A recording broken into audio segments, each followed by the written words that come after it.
A picture of the Ukrainian president posing with paratroopers has caused shock and surprise. The image shows Petro Poroshenko lined up alongside Ukraine's elite troops. But if you take a closer look at one soldier, you can see the insignia of a Nazi SS death division. We asked the presidential administration of Ukraine to comment on the photo. So far, they've chosen not to respond. The division made up a part of Nazi Germany's military during the Second World War.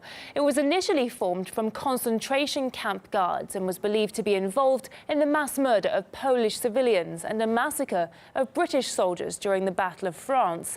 And this is not the first case Nazi imagery has appeared among the Ukrainian forces.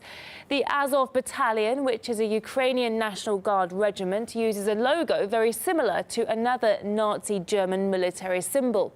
However, officials in Kiev have denied there is any connection.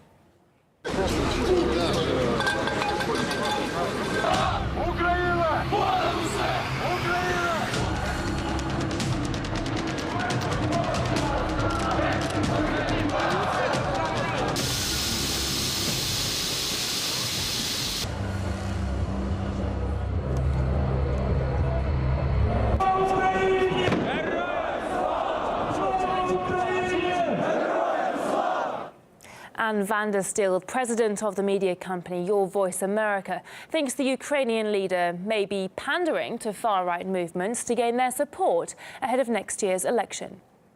What Poroshenko is trying to do is curry favor with folks that he believes are going to support him in his re-election coming in January. He's not polling very strongly. He's also looking potentially to gain access to armament to defend his position and maintain martial law by reaching out across into NATO.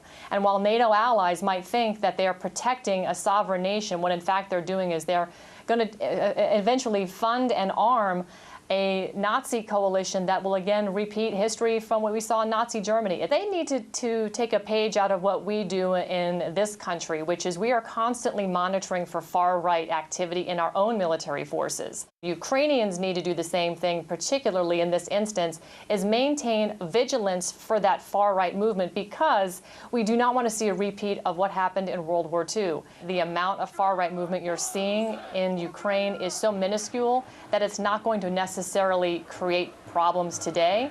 But the problem with that is there's no such thing as a little bit of cancer.